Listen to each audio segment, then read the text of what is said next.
thank you for having me. I was saying to the staff, this is my first time here. I've been to the other Oklahoma location, but this is my first time, so I'm so excited to be here, and I love the size of this room. I was saying it's like a perfect size for a program like this.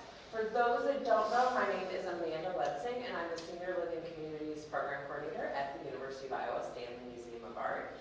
I recognize a few of you from a tour we had in the fall, or a couple tours, I guess we had in November. And today, I'm going to do one of the first programs. I think I started doing this program when I started in this position 5 years ago, but I updated it even this morning, so it's always changing. And it's on Grant Wood, and hopefully it does have objects in our collection and objects that aren't in our collection, but hopefully you learn something new about him along the way and see some new art that maybe you're not familiar with. Do we have anyone that really knows a lot about Grant Wood? Okay, good. Sometimes that's okay. We'll learn and discuss it together. I always like to thank my funding, and right now my funding comes through the Community Foundation of Johnson County, the Save It and Potter Fund. And I have, I think, 2 or 3 quotes throughout this, just to get an idea of, I was surprised when putting this together of Grant Wood's sense of humor. He was quite a funny guy, witty. So here is one of the quotes I found. All the really good ideas I'd ever had came to me while I was milking a cow. Which I've never milked a cow, but we get it, right? We understand what it means. That calm. So to get started, Grant Wood was born on February 13th, 1891 in Anamosa, Iowa, to Francis and Hattie Wood. This is a picture of him when he was, I believe, around 9 or 10 years old from the University of Iowa Libraries. Around this age is when his father passed away. He was ill for a little bit of time, and when he passed away, Hattie had 4 kids that she had to think about what was in their best interest as well as hers. And so she decided to move to Cedar Rapids to be closer to her parents. And this is the house she bought in 1902 for $2,580, I believe. And then she started buying up houses around the neighborhood as well and would rent them out for income. So they moved to Cedar Rapids, and Grant Wood attended the old Polk School for elementary school. And it was in 3rd or 4th grade when his teacher submitted some of his artwork to a national competition, and he won. So early on, his teachers, his mother, family members really saw that he wasn't just interested in art, there might be something there. For high school, he went on to attend Washington High School, which is a different building than the Washington in Cedar Rapids now, but it was there that he continued in art. He was involved in yearbook and in the paper, theater backdrops, really anything they needed where painting was concerned specifically, he was involved. And it was there that he met his best friend, Marvin Cone, who we'll look at in a little bit, but who also became a well-known artist and taught at Coe College for 40 years. If you're not familiar with his work, the Cedar Rapids Museum of Art has a gallery on display of his, as well as Coe College has a lot in their library and around campus. So the boys, beyond creating art and doing things in school, would also hold security at the Carnegie Library downtown. If they had art installations or things like that, they would spend the night with the art and guard it. So really around the clock, that's what they were thinking of. When it came time to graduate high school and go to college, Grant Wood moved to Minneapolis and attended, I always get the name wrong, so hold on, but it's now the Museum of, it is now the Minneapolis, it was the Minneapolis School of Handicraft, it's a very long name, Design, Handicraft, and Normal Art. It's now the Minneapolis School of Art and Design. And he was the only male enrolled at the time. And from there, he moved to Chicago, where he attended school at the Art Institute, as well as working at a silversmith. So he started doing metalwork as well. Now in 1916, he moved back to Cedar Rapids. His mom had hit some financial difficulty, had to sell her properties, so he moved back to help her and his sister Nan, who you'll hear me talk about throughout this as well.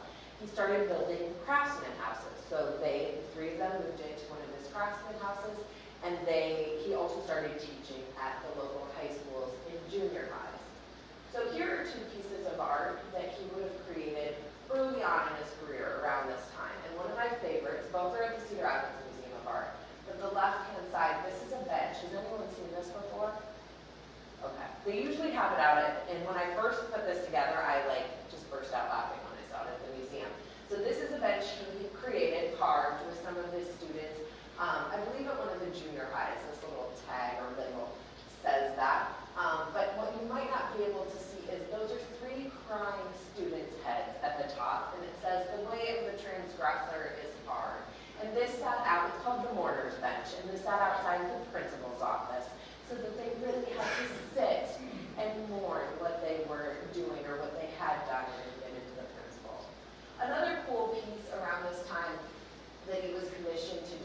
started getting commissioned work in Iowa across the state, and this was on the west side of the state. A hotel, I believe in Sioux City, or Council Bluffs, they had in their dining room a corn cob room, or the whole room was painted like a yellow kernel, and then this hung above the dining room. So if you can imagine all of that, and again, it's metal, so just showing how vast, really at a young age, he was as an artist, between woodwork and metalwork, and then of course painting. Here are two objects from the Stanley collection that you might not have seen. I wasn't as familiar with these. They are oil on board. You'll see throughout this presentation that it'll say oil on board, oil on masonite, or wood panel, Upson board. At the time, remember, he was building houses, so wood was readily available to him, and masonite, or some of the board, it might be like chipboard, and it was used as insulation for houses at the time. So easy for him to get, not a canvas.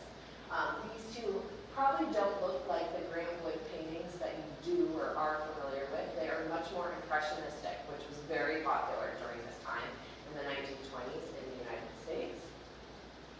He did go to Europe 4 times from 1920 to 1928, and his first trip was also in 1920. He went to France and also Italy, and he would study with artists and network with other artists that were there, living there or visiting from the United States as well, and then come back and create paintings and also teach his students what he had learned. Do these look familiar, or like other Grant Wood pieces, or are these new? Yeah. I love the vibrant colors that he uses. Now, in 1924 or 25, he went back to Europe, and it was at that time, he also would go often with Marvin Cohn along with him during these trips to study as well. And it was during one of these trips in 1924 or 25 that a gallery offered to have an exposition of his work. And so this is the poster of what that would have been, him along with other group of artists. And then there is a picture of him around this time as well. Now, like any young artist around this time, he thought, this is it, I'm going to be famous, I never need to go back to Iowa, I'm not going to teach again. Unfortunately, it did not happen for him at this time, but as we know, it does happen for him.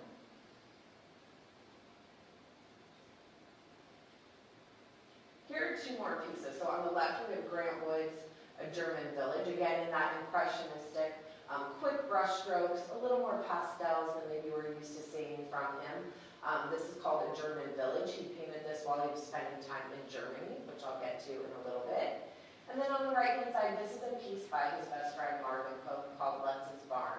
So Marvin Cohn was known for barns, his cloudscapes, kind of abstract clouds, ladders to the sky, so a little different than Grant Wood, although during this time, or this was 1939 and 1928, you can see the similarities in the style and techniques.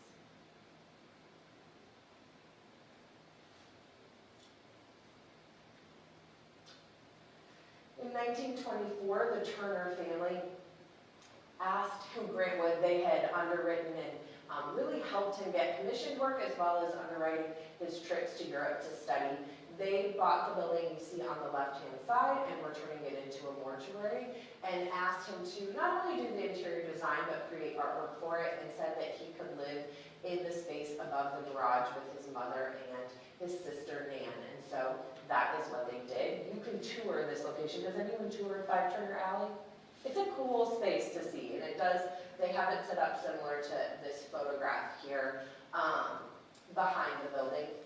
You do, just to give you some bearings, you walk up some steep stairs, and this is actually the door to go upstairs, and there's a little bathroom on the left-hand side that Hattie had asked. She said she wanted, all she wanted was a bathtub. And the space is very small, and when you're there, the bathroom is very tiny. But in order to get the bathtub in, it actually is like sunk down 3 steps. It's very odd, but she got her bathtub. And just to utilize the space correctly, Grant Wood on this end of the room had 2 built beds that came out of the wall, and then a rolling kind of storage area that he could put his paintings on to dry overnight and push them away so they could pull the beds down. And then during the day, he could use it as a studio. He was also teaching during this time, but it is 975 square feet for 3 people. I will point out this iron kind of half wall here that he designed. I'll show you a close-up next.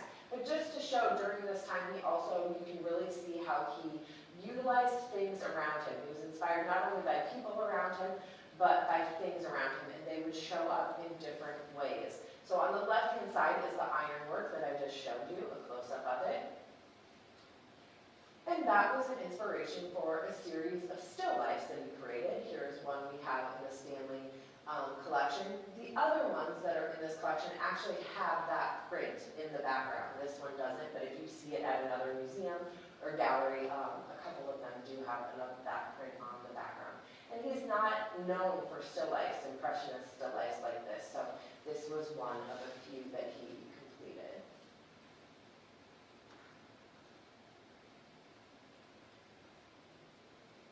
This is another object at the Cedar Rapids Museum of Art I thought really shows his humor and his cleverness. This is the door to 5 Turner Alley, and remember, it was behind a funeral home, or what was going to be a funeral home, so he took a casket and turned it into a door, and then painted on it. Grant Wood is returning to the studio, Grant Wood is taking a bath, having a party, or out on the town.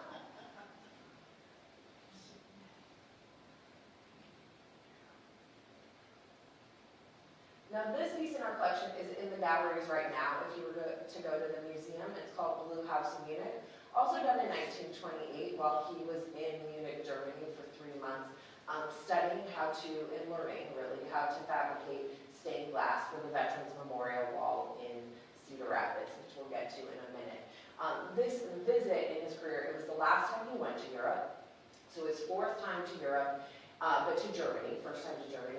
And it really was such a pivotal turning point in his career. So for 3 months, he got to learn how to put together the stained glass piece he was working on, a very large stained glass piece, and also focus on painting, but he was inspired. The artists there introduced him to the artists in their museums, which were very different than art he had ever seen. So even here you see kind of that impressionistic style. We have the pop of the Blue House, but still those quick brush strokes. No facial really expressions or features on the people, which was common of his artwork up until then. But then he saw art like this by Hans Memling, Renaissance art, Gothic art in the museums, and he was blown away. And when he came back to the United States, his style completely changed and was what we, or you probably know him for. So much more portraits with the long angled face, no smile. He would often ask people sitting for him not to smile. But what do you notice about these compared to the Grant Wood paintings we'll start to look at, or that you know of? What's the difference between what you've seen so far and these paintings?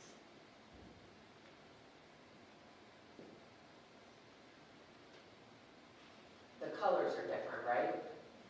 They're darker, we have light and dark shading, with so much emphasis obviously on the face, but hopefully you can see those long faces in somber looks on them. They look sad, melancholy almost, sometimes heaviness in their eyes. These two are more religious paintings, which Grant Wood did not do, but the style in general, hopefully you'll see going forward in his work. So first, this is the Veterans Memorial window he was working on that brought him to Germany. This is 24 by 20 feet. Has anyone seen this in Cedar Rapids? I invite you to go to Mays Island and see it. It's right when you walk in, and you could almost miss it if you don't turn around like I did the first time I saw it. But it is very large. This top part with the woman here is 16 feet, just to give you an idea of how it's broken up. The bottom here has soldiers representing the different wars that had been fought up until then. And you can't see it, but there's a dark kind of spot in it is actually a wooden sign with an emblem honoring all the branches of the military up until that point. So the Coast Guard is the only one not included since it hadn't been founded yet. Now, if you put this together down the street, Mays Island definitely no smile, and then honoring him and his work in the area behind him. We have buildings in the area that he helped build, as well as the territory of Cedar Rapids, which he really helped develop as well. He often picked people around him for his portrait. So next we have Woman with Plants. Who is this? Do we know who this is? His sister. Not his sister. His mother. His mother, Hattie. Remember, at this point, it's 1929. They're living in 975 square feet. They can't really get away from him either. If he wants them to sit for him, they're going to sit for him. So he told his mom he wanted to really showcase the pioneer woman, and he asked her to not only sit for him, but wear her cameo, her pearls, and then he had her put on that apron, but had her add rickrack so that it could mimic the rolling hills behind her. This is also one of the first pieces where he included the windmill and the schoolhouse, which he becomes well known for, and really well known later in his career because of his foundation of education and promoting art education. He also, we will see, includes these plants and ferns throughout his career as well. Which leads to his most famous work, American Gothic. So around this time, he then enlists, I would ask you who it is, but I know I give it away over here, his sister and his dentist, Dr. Byron McKeeby, to sit for him, only after he was driven by this house in Eldon, Iowa. He drove by this house, and I read that he was really taken by the Gothic window. Remember, he was in this Renaissance Gothic inspiration coming from Germany. And so he saw the window and wanted to paint who he thought lived there, which was not husband and wife. It was supposed to be a father and a daughter. So this painting was really done in 3 parts, the house and then each of them individually. He did ask his sister when getting ready for this to put on his mother's cameo. And he also asked her to take the rickrack off her apron and put it on, or off his mom's apron and put it on hers. And if you look closely, you can see the plants sitting here on the porch from Woman with Plants. The fabric, which I think is a realistic thing, but the fabric is mimicked in the window or in the curtains too up above. And I can't find the reasoning behind this, but he did take the pitchfork and mimic it also in the overalls, which some people aren't familiar with. Now, when this was painted in 1930, he ended up submitting it into a competition at the Art Institute, and it won 3rd place, $300. And it immediately started to gain him, obviously, attention. It's still at the Art Institute today. It rarely leaves because of how famous it obviously is, iconic at this point. But his sister and his dentist had no idea, or they probably wouldn't have sat for him, because they were not happy with the fame, which you can kind of see in this picture. So this was in 1942, and the painting was done in 1930. Just to give you some time, they do not look happy, but I think it's a good example of looking at his sister's face and seeing how he made them much longer than they would be in real life. She hated that people thought this was husband and wife because of their age difference, and she also hated that he had changed the way her face looked as well. And one time I presented this in Cedar Rapids, and someone told me that they knew Byron McKeeby and that people would come to his office, like fans of Grant Wood would show up for years to come wanting to meet the dentist that was in American Gothic, and he was not too thrilled about that.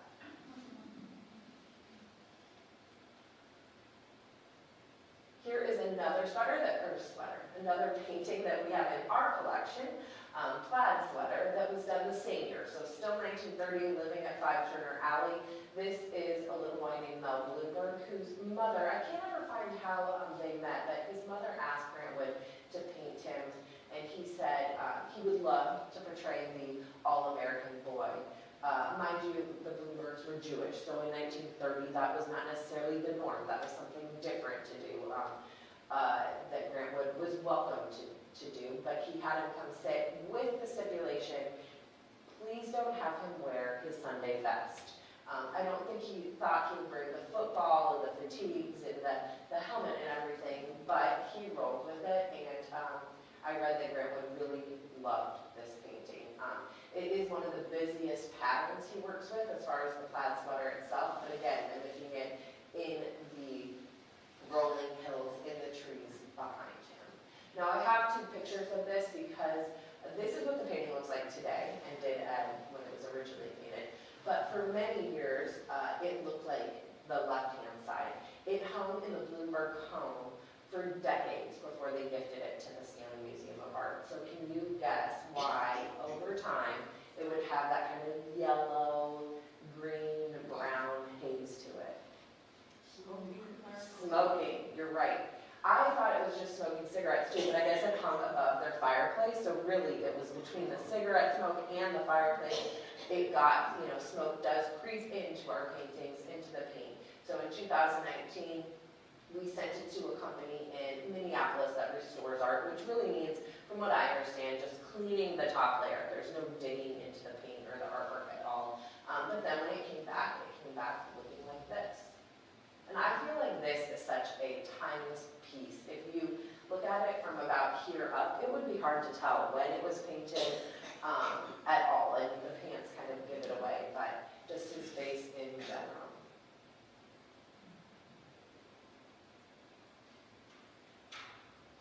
There is another piece of art he did in 1930 called Stone City. It was around this time that he drove through Stone City and really fell in love with that area, so much so that he, along with some friends, some art business owners, and other teachers, started the Stone City Art Colony in the summers of 1932 and 1933. They invited artists from all over, but specifically the Midwest, to come live in Stone City for the summer and teach art. So Grant Wood might teach painting, but he could take up lithography or work on metalwork.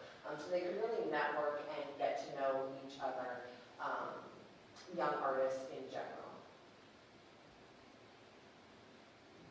Do we think this is realistic? I always think this landscape is actually very controversial with people. You either love it or you don't like it, I feel like.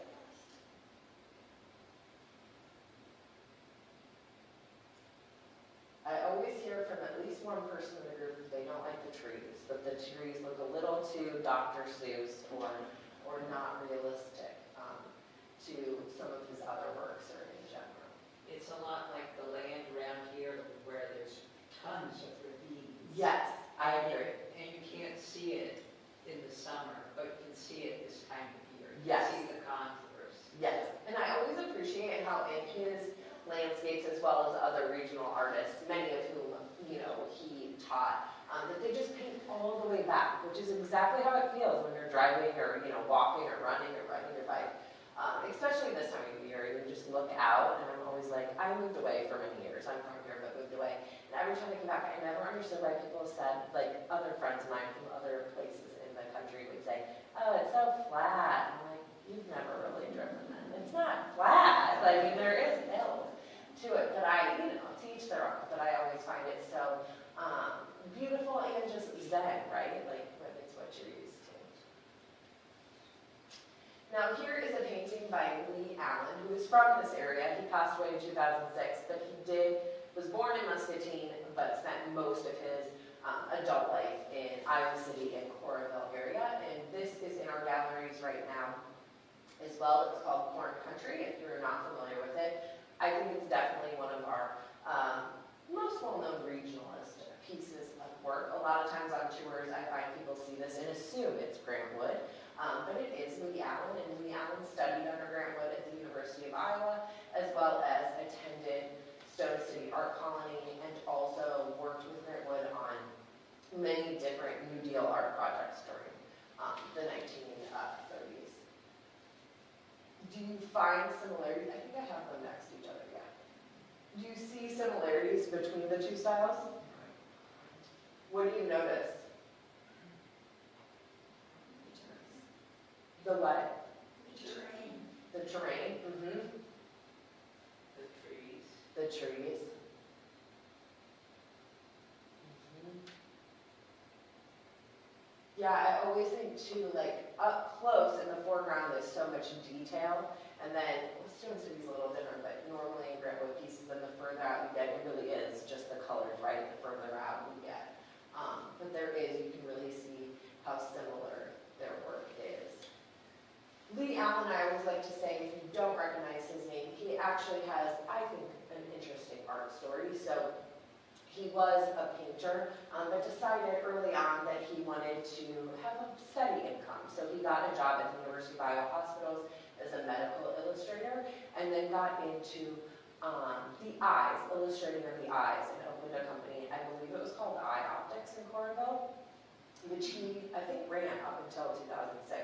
But he was known worldwide for his work with eyes, specifically in illustration. Now here is a piece I wasn't familiar with until recently when I found it in our collection. This is a sketch for the birthplace of Herbert Hoover.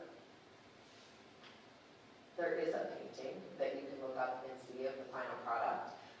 And this was commissioned by a group of Iowa businessmen for the president, Herbert Hoover, but he actually didn't like this painting, so he did not accept it from them. And it's because he was proud of his humble beginnings, and I believe it's this house that's actually his birth house, and then this was added later, and he didn't like that the painting included the growth in the area. He would have preferred just the original farmhouse. But I always think it's interesting to see the sketches before you see the painting. Now, I mentioned that he nudged or got back to the Daughters of the American Revolution. It took a couple years, so that was late 1929, I think 28. This is 1932. This is called Daughters of Revolution, if you're not familiar with it. Most of his portraits so far we know are based on people he knows. These women, he did not have women sit for him. These are in his mind. But I heard he used a hand. A fellow teacher was the hand with the T cut, but it is called Daughters of Revolution.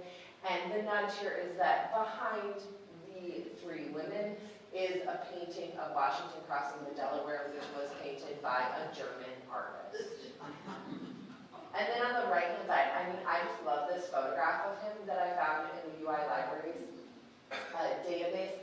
You can see the painting behind him. I mean, still today, artists do this, but taking a photo of themselves in front of their work for insurance purposes. But you can really see how, if you aren't familiar, Grant Wood was really known for wearing his overalls, often with a white shirt and his wire-rimmed glasses. And this would have been at 5 Turner Avenue. Oh, and another quote, I had to go to France to appreciate Iowa. He often talked, as he became more well-known, and he would travel all over the country talking about art and education and the importance of it, as well as, mentoring young artists. Talk about, his experiences going to France and learning from them. I definitely relate to this, but I always say, even if it's not France, just move a little bit away. Even if it's Cedar Rapids, if you're from Iowa City, to get a little perspective on, and then come back. So in 1935, he was asked by the University of Iowa to come teach at the art department. So many of you, being in Iowa City, might be familiar with this house. It's still there at 1142 East Court Street. Jim Hayes, the attorney, lives there now. But Grant Wood was the second owner of the house.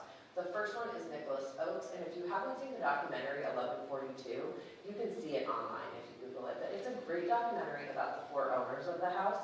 And it interviews Grant Wood's housekeeper. It's just a great look at the different owners and what they did to the house and things like that. But Grant Wood purchased this house. When he moved here, he was actually married. From 1935 to 1938, he was married to a woman named Sarah Maxon.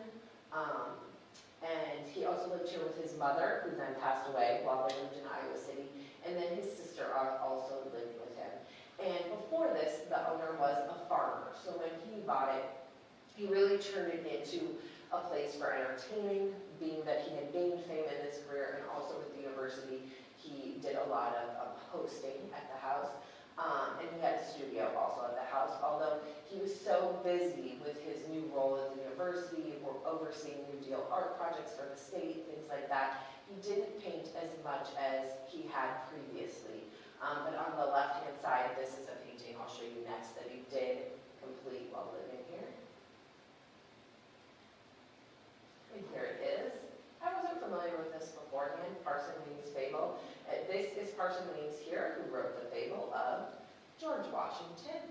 there you can see George Washington, as he is on the dollar bill, owning up to his mistake, to his father. But the house in the background is 1142 East Court Street. And these are, some people ask, these are cherries along there too. So again, a clever way of portraying the scene.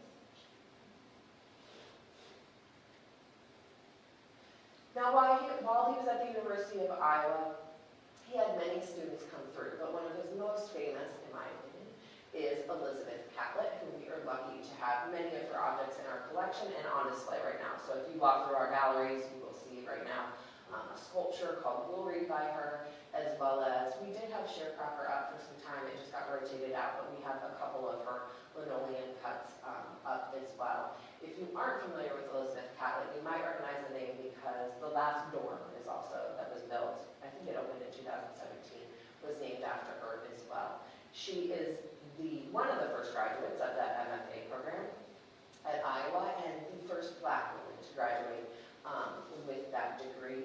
She came here and wasn't allowed to live on campus, so she lived off campus with Margaret Walker, ended up being her roommate, the well-known poet, and later on in their careers, she actually did a series of 6 lithographs of Margaret Walker's poem For the People.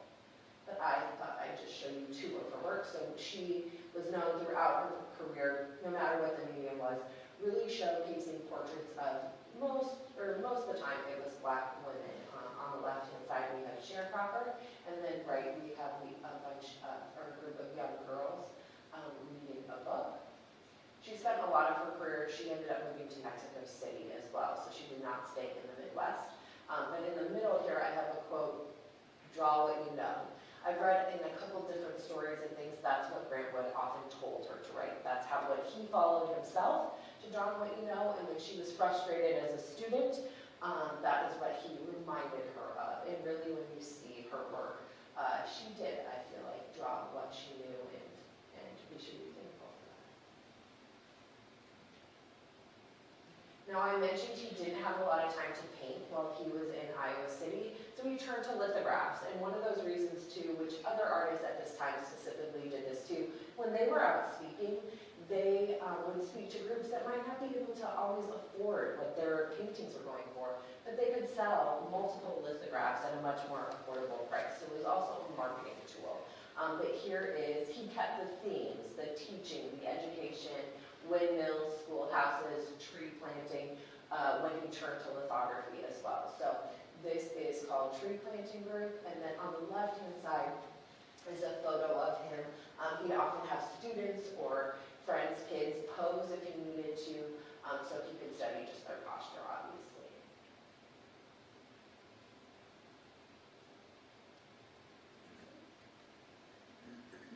Next, I've included this colored lithograph, or painted lithograph, called Fruits. If you've been in 1142 East Court Street, Jim actually has one of these up in the kitchen, I noticed last time I was there, and I just always loved this. Supposedly his sister and her husband, Grant Wood, recruited them to paint some of the lithographs, and he said they weren't good, but he needed help. So they would sometimes paint the lithographs that he would then sell. And he has hundreds of lithographs that he completed in his career, so. I originally updated, I apologize, these don't have my updated slides, so I might, if we have time, I can pull up 2 other slides I had added. But to start to kind of finish it up, he did live in Iowa City until his death. He died a day before his 51st birthday, so February 12th, 1942. He had pancreatic cancer and died at the University of Iowa Hospitals in Iowa City. There is a photograph of him around that time, or later in his life, on the left-hand side. I included this Iowa's Grant Wood Trail. I don't know if this is available online anymore, but when I originally put this together, it was. And these are all cities where you can find Grant Wood artwork in some way. So Council Bluffs and Sioux City, he was commissioned to work with hotels, and the hotels might not be around anymore, but the artwork might be in the art centers or something within the cities. Cedar Rapids, there's Bruce Moore Coe College and Cedar Rapids Museum of Art. He was born in Anamosa and buried in Anamosa. Stone City, obviously, in the art colony, Eldon and American Gothic, and then Davenport, the Viggy Museum has has a lot of his work and papers as well, and then Dubuque. Up here in 2004, each of the states were allowed to have a special commemorative quarter and vote on who or what they wanted, rather.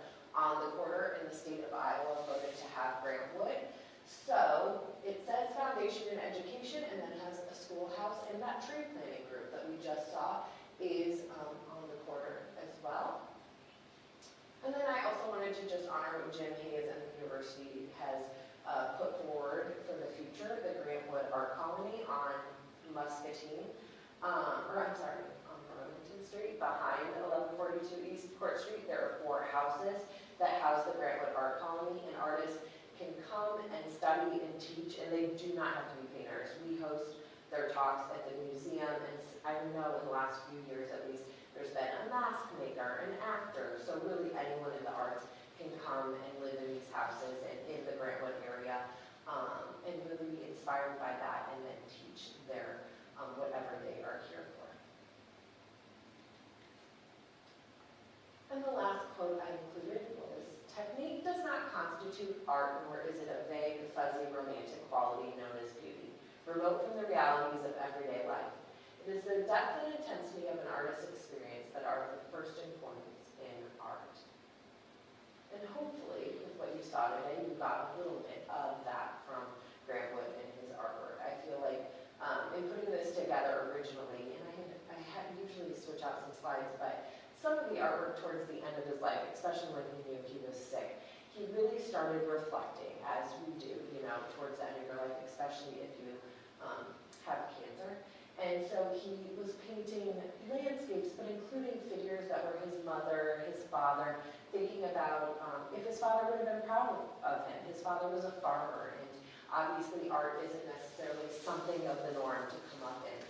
So I think, from a young boy to as accomplished as he got in his career, as funny and as witty as he is, he was such a proud son and good son and friend and also teacher to so many through his artwork, but also as a person.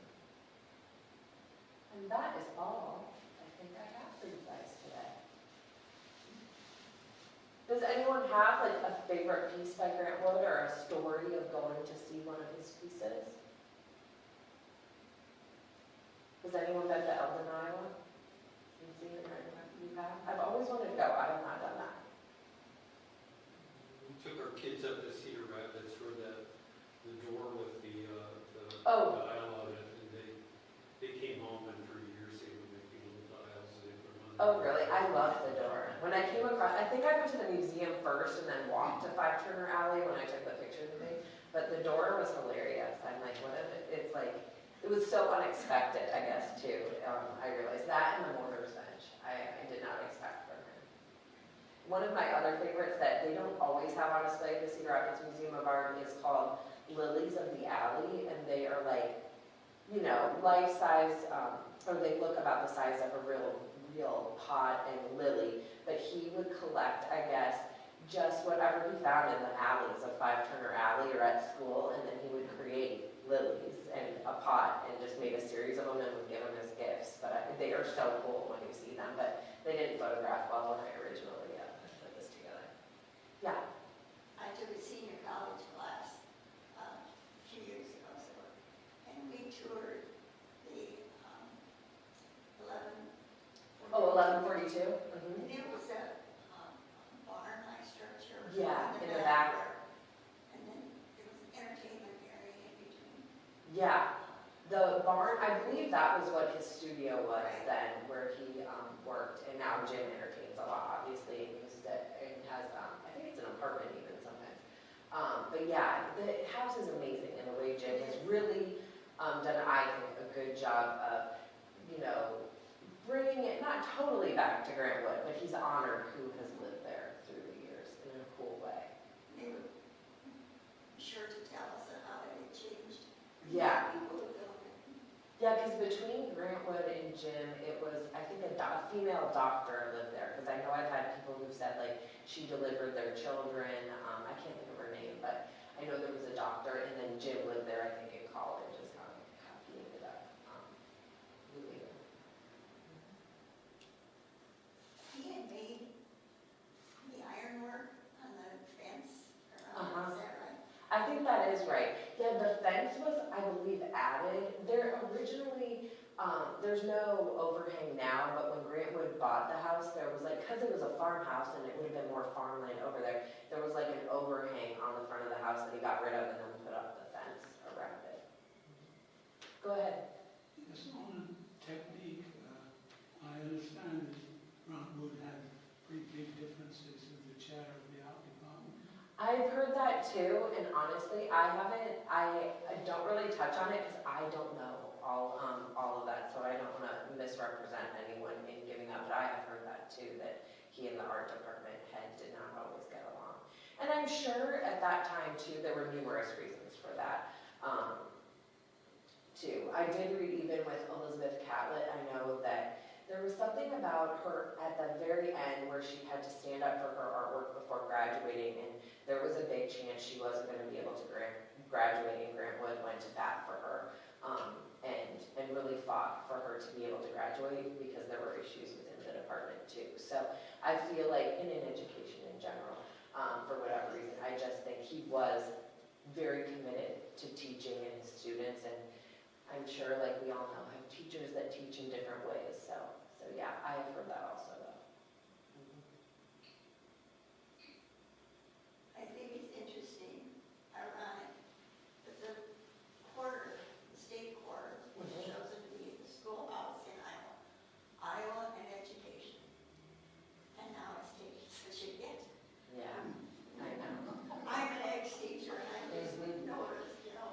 I will say, not exactly on that note, but during my programs, a fun fact about that quarter is pre-pandemic, I haven't really done it since then, but pre-pandemic, I would, at the senior center, invite someone in the art community to come just tell their art story.